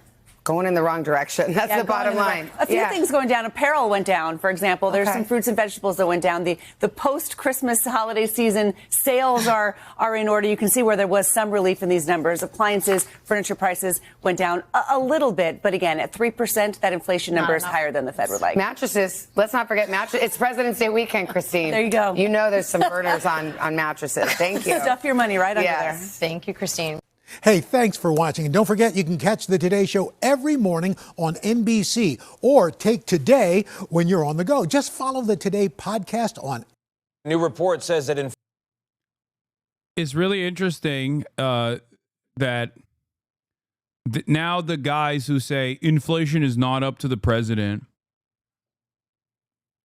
inflation is actually not up to the president, and it's actually patriotic to pay for higher prices, are the people that are on the opposing side who understandably were very frustrated about the rise of prices under the Biden administration. Great stuff. Also, the rain has gotten way crazier. I do not know what will happen. I suspect that there is a lot of issues with flooding, and especially the burn sites, too, in California. It's a crazy amount of rain.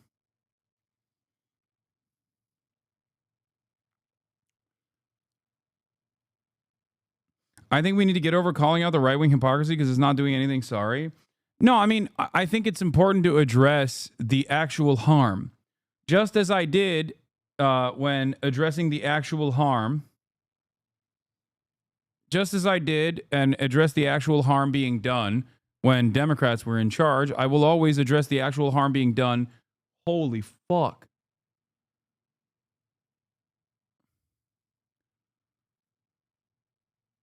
Even Kaya's a little scared. Kaya, are you scared? What's happening with this rain?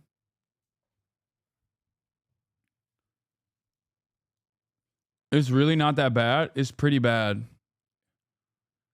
It's pretty bad because in Los Angeles, when it rains like this, the city cannot handle it at all. It's nuts. It's like Hawaii levels. Trump turned on the water, baby. You made moderate rain sound like the world is ending. It is. In California, it is. That's how it works.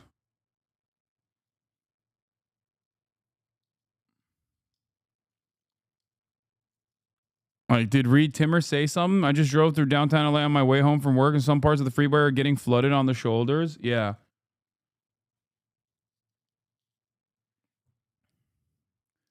The problem is this kind of rain is nothing in New Jersey, right? This kind of rain is nothing in many parts of the country. In LA, on the other hand, this kind of rain is devastating. The weather warnings tonight. But we begin with Evelyn Taft and that thunderstorm warning. Yes. Absolutely, Pat. And what That severe thunderstorm warning remaining in effect for at least another 30 minutes. We're looking at downpours. And do you know what just came up on this watch? Take a look at that threat. Not very often you see that. Tornado possible. That's right. Tornadic activity. And we are not immune here in Southern California. We have seen tornadic activity. Again, nothing major, EF zeros, but still we have seen that rotation take place here in Southern California. We're looking at wind. We're looking at rotation. We're looking at 70-mile-per-hour wind speeds. This is also generating the potential for water spouts over the ocean as well. So it's a line of storms that's continuing to move through. This is the cold front that's been marching through the Central Coast, Ventura County, now landing in LA County. And we also have flash flood warnings for the Palisades burn scar because we reached those thresholds until 8 o'clock. Rain rates up to 1.5 inches, 2 inches an hour. We'll explain how significant that is coming up in just a little bit. But with the rest of your forecast, I'm going to send you over to my colleague, Danny Roberti. Danny. I have, yeah, my goodness. It's crazy the rain that we're seeing where you're showing it right now. And if you're not seeing that intense rain through Orange County and the Inland Empire, well, that cold front is making its way into those areas over the next couple of hours. So the rain that we're seeing right now through Los Angeles, Pomona, over into Torrance, this is that cold front that's going to be making its way into Orange County and into the Inland Empire. I want to zoom you into a couple different areas right now. Anyway.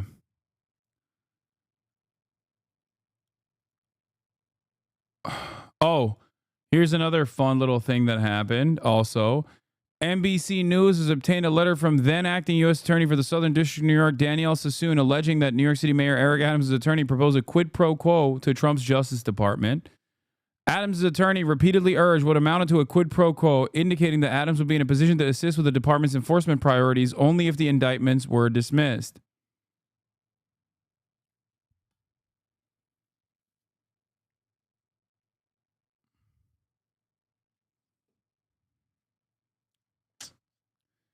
I'm shocked. I'm shocked that the incredibly corrupt Eric Adams. No quid pro quo. Adams teams up with Tom Homan tomorrow. Yeah. Trump border czar and Mayor Adams, who DOJ directed the Southern District of New York to drop charges against, saying it was impacting his ability to do his job, to hold joint interview with Fox and Friends tomorrow. No quid pro quo, by the way. Ironic considering that, you know, the initial reason why he got caught was because he was doing corruption. It was, you know, silly, small level corruption with the Turkish government. Okay. And now he's doing more corruption to get out of the previous corruption investigation.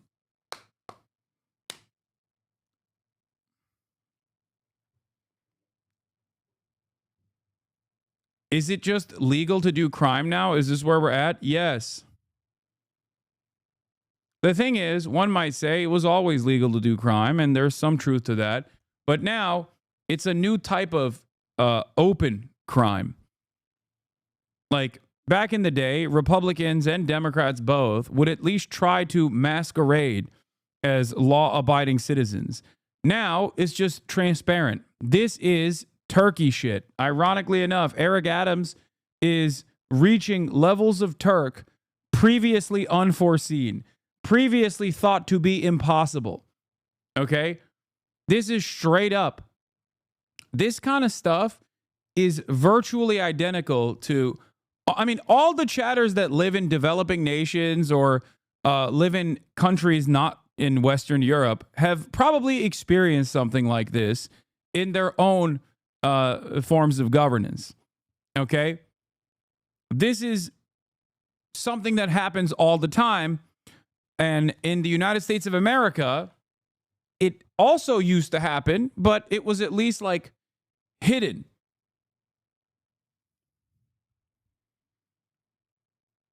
It was at the very least like hidden through complex legal and different kinds of schemes.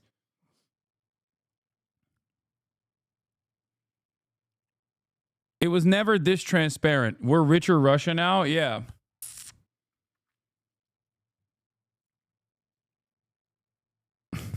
Great stuff. Oh.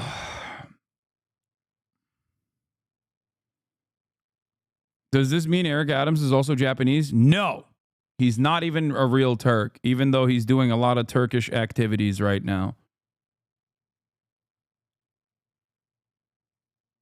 He's moving real Turk-like, but that doesn't mean he's also Japanese.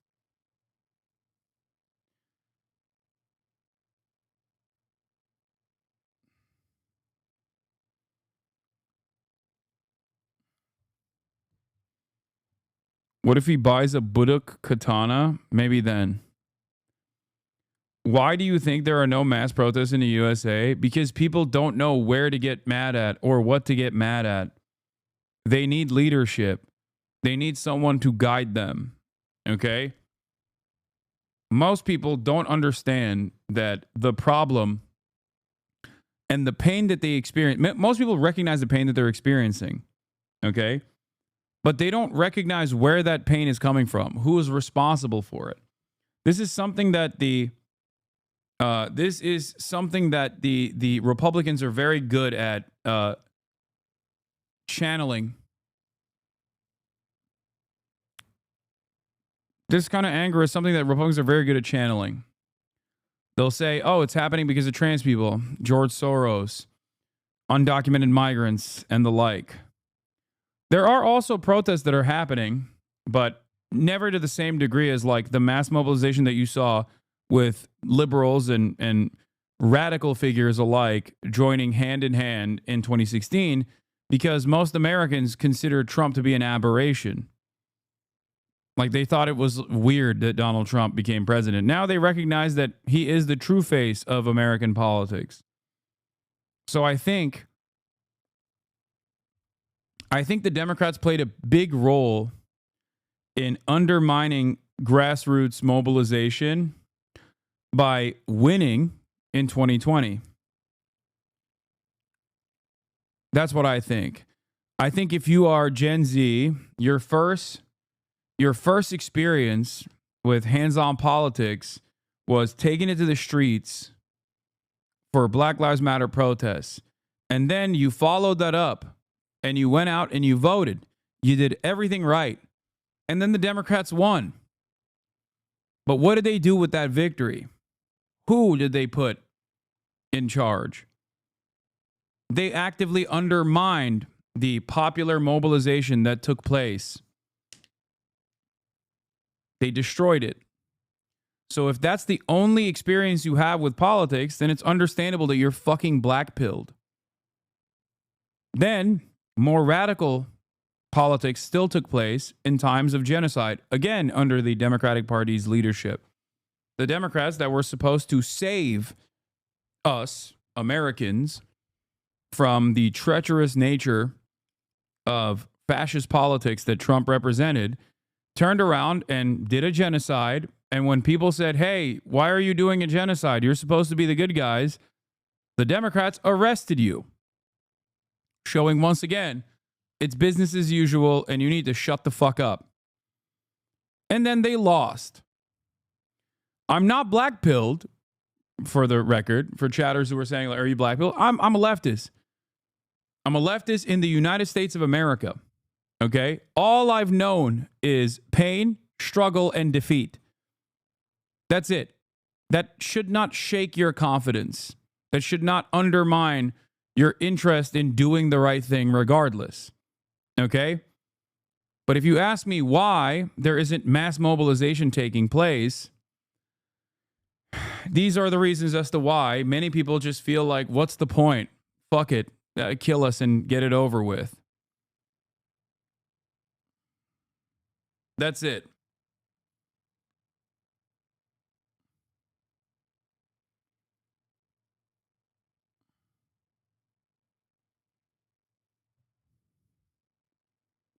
Things might look bleak, but that shouldn't stop you from continuing to fight the good fight and do the right thing.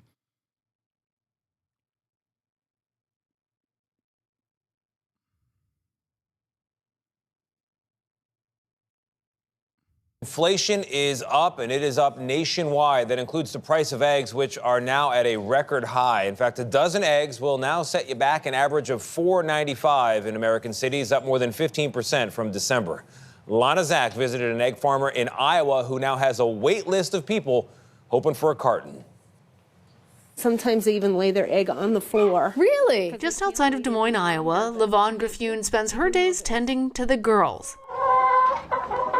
The 55 hens that call this coop home. We do everything we can to, keep them warm and happy. Happy chickens lay eggs. On a good summer day, she collects about 40 eggs. But in the winter, she says the number's closer to 17. They just kind of shut down and use a lot of their energy, I think, to keep warm. This seasonal decline comes as bird flu has taken a toll on tens of millions of chickens across the country recently, leaving grocery store shelves empty.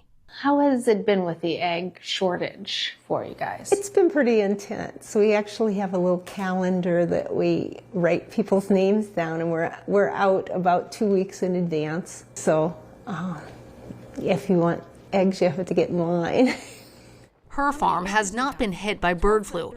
Their problem is that they can't keep up with the demand from alarmed customers. She's now limited everyone to just 2 dozen at a time. This is the egg fridge. There's a Bible verse that Lavon put up to remind customers, thou shalt not hoard. And as you can see, there's only a few cartons in here. Each one of them has already been reserved. While prices in some regions have topped $10 a dozen, she has kept her prices the same, $5. Bird flu has not affected me whatsoever. It hasn't cost me a penny, and therefore it shouldn't cost my customers a penny. One of those customers is Roger Routh, who has bought eggs here for about a decade. Do you think you can taste a difference? Oh, yes, absolutely. A delicious taste for those lucky enough to get their hands on a dozen. For CBS Mornings, I'm Lana Zach in Ankeny, Iowa.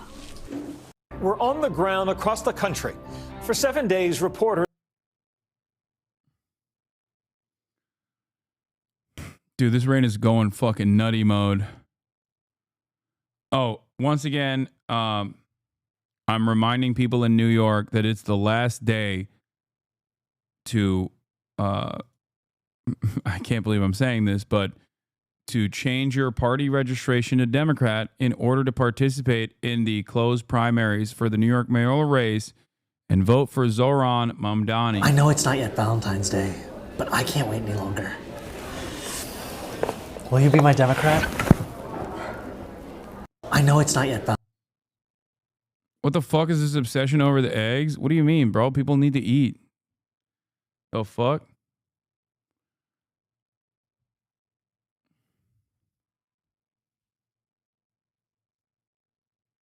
New North Star Radio. I'm not doing that. You guys can go watch it on your own time, okay? Love North Star Radio. Great videos overall. I'm not touching anything related to my former podcast co-host with a 1,000,000-foot pole, okay?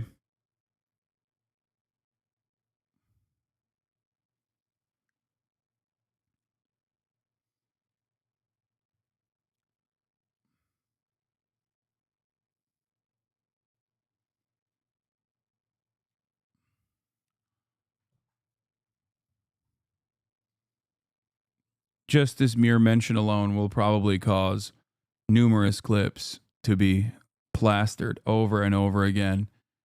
I wish Ethan well. Once again, I'm going to reiterate my position. I hope Ethan and Gila are doing all right. I hope they do well. Okay? That's it.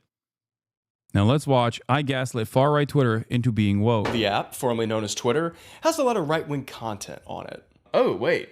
Alex Jones is live streaming right now? Actually, I'd say it's mostly right-wing content now. However, after having navigated this digital hellscape from left to right, I had a fun thought. What if someone were to disguise themselves as a Republican, infiltrate the other side, and then with a few right-wing talking points sprinkled throughout, trick the far right into actually being a bunch of leftist progressives? The abolishment of Obamacare. Really, my goal is to just like break their brains. But I don't want billionaires like Bezos. And I'm getting a little triggered again. Hey, it's been a minute. And today, I'm gonna try to turn far-right Twitter woke. All right, time to create our brand new Republican profile. I think the best place to start with this is a good disguise. So what kind of Republican do I want to be?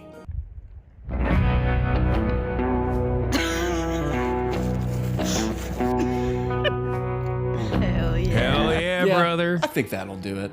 I think once we have the right aesthetic and a decent profile picture, then the rest of this is gonna come naturally. Let's do Talbot Henley. That looks great. That's a great name. All right, what am I interested in?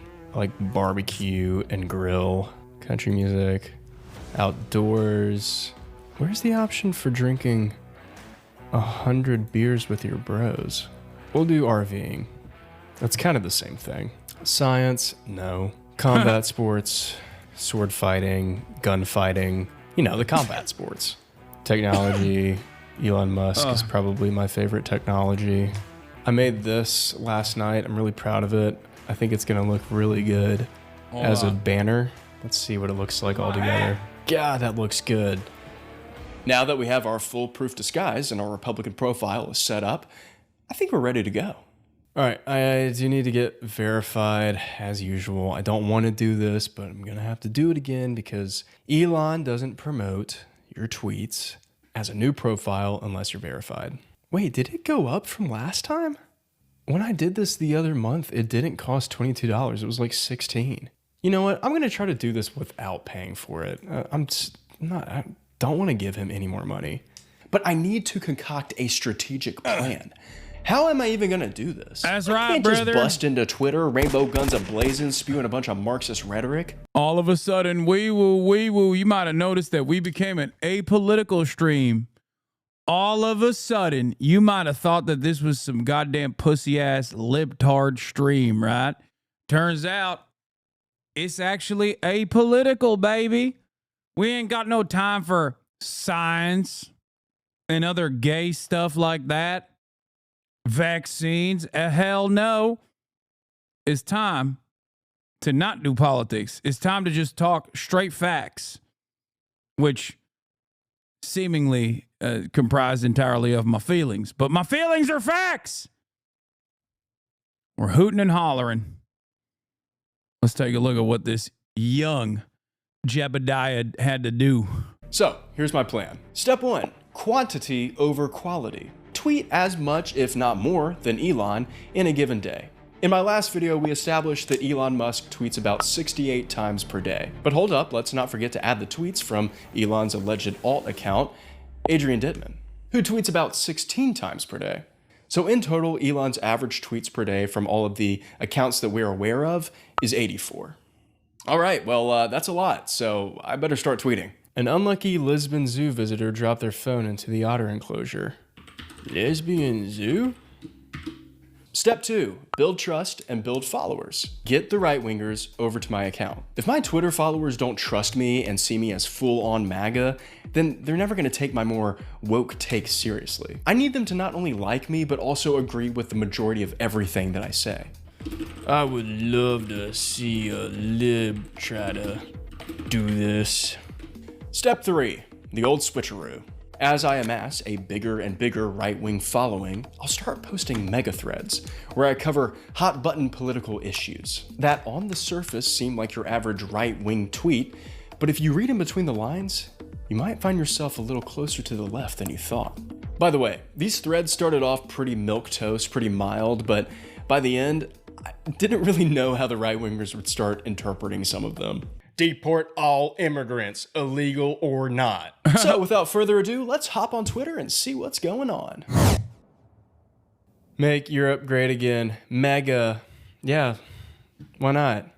Make the world great again. Migwa.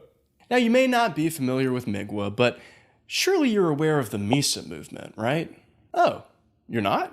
Well, it stands for Make the Internet Safe Again. Because I'm not sure if y'all know this, but I can literally go to any data broker's website right now and buy anyone's data for just a few bucks. It's not even illegal for me to do that, which is insane. So that means it's completely on us to protect ourselves online. That's why I use today's sponsor, Aura. Aura keeps you safe online by doing all of the hard work for me.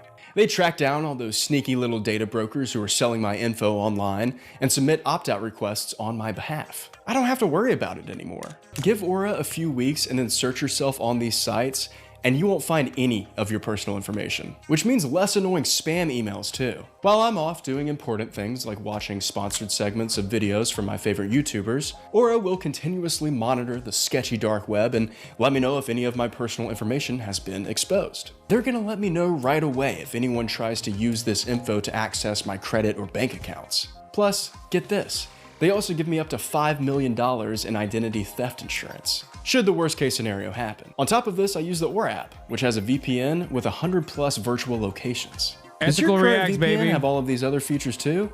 Probably not. You can go to my link, aura.com/beenaminute, to try 14 days totally free. That'll give Aura enough time to track down those sneaky data brokers and find out if any of your personal information has been exposed. And thank you to Aura for sponsoring this video. Okay, where were we? It feels like counting down the days until Christmas. Oh wait, I mean the holidays. LOL. Okay, so with day one, I only had one objective, and that was to just fit in. This is California's insurance commissioner. He's gay. Oh no. Of course it is. Classic California. Pathetic. Yeah, I think I'm fitting in well. Greenland poll independence from Denmark. Independence 68%, stay Denmark 32%. Interesting. Let's annex Hasan, stop being gay. Go find a hobby, please. I feel like being gay would be a hobby. Like sucking a penis. That's a hobby. You know what I mean? Well, you got an issue with that? Your dad didn't when he was sucking my dick. That's right. He liked that hobby, let me tell you.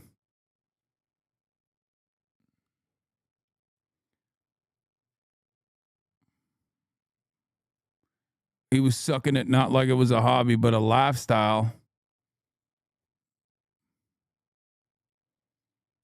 Mia next. If you lie to yourself, you'll lie to everyone else. Well said. What should Congress defund?